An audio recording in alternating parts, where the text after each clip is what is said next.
तर उद्धव ठाकरेंच्या ताफ्यावरील हल्ल्यानंतर राज ठाकरेंची पहिली प्रतिक्रिया समोर आली आहे। जशास तसं नाही तर जशास दुप्पट हे काल बघायला मिळाल्याचं राज ठाकरेंनी सांगितलंय। सस्नेह जय महाराष्ट्र। काल ठाण्यात उद्धव ठाकरे यांच्या वाहन ताफ्यासमोर माझ्या महाराष्ट्र सैनिकांनी जी निदर्शनं केली ती संतापातून आलेली प्रतिक्रिया होती।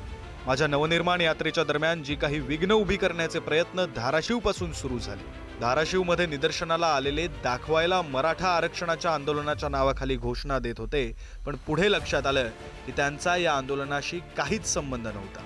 ते तर शरद पवार आणि उद्धव ठाकरे गटांशी संबंधित होते आणि या सगळ्या गोष्टी सोशल मीडियातून उघड्या पडल्या। बीडमध्ये तर उघडपणे उबाठा शिवसेनेच्या जिल्हाध्यक्षाने निदर्शनाच्या नावाखाली फार्स केला आणि त्यावर कुठेही निषेधाचा सूर लवकर न उमटल्यामुळे माझ्या महाराष्ट्र सैनिकांनी जे केलं ते केलं। या संपूर्ण काळात महाराष्ट्र सैनिक ज्या पद्धतीने सावध राहिला तसं त्याने यापुढे देखील राहावं। मी कालच्या पत्रकार परिषदेत पण सांगितलं होतं की माझ्या नादाला लागू नका, कारण माझा महाराष्ट्र सैनिक काय करेल हे तुम्हाला कळणार नाही आणि त्याची प्रचिती कालच आली। मुळात आपण महाराष्ट्रात आहोत हे भान एकूणच राजकीय व्यवस्थेचं कमी होऊ लागलं।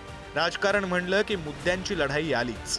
माझ्या पक्षात तर आपल्यापेक्षा मोठ्या नेत्यांच्या बाबतीत हे असले प्रकार अगदी पक्ष स्थापनेपासून महाराष्ट्र सैनिकांनी कधी केले नाहीत आणि चुकून त्यांनी केले तरी मी ते खपवून घेणार नाही याची त्यांना पण जाणीव। फक्त जशास तसे नाही तर जशास दुप्पट तसे उत्तर देणं म्हणजे काय असतं याची चुणूक काल तुम्ही दाखवलीत, ती पुरेशी आहे।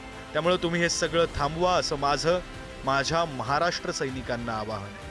जाता जाता इतकंच सांगतो की या राज ठाकरेच्या आणि माझ्या महाराष्ट्र सैनिकांच्या नादी लागू नका। मी मागे पण बोललो, काल पण बोललो, तुम्ही प्रस्थापित असाल पण विस्थापितांची शक्ती माझ्या पाठीशी आहे हे विसरू नका।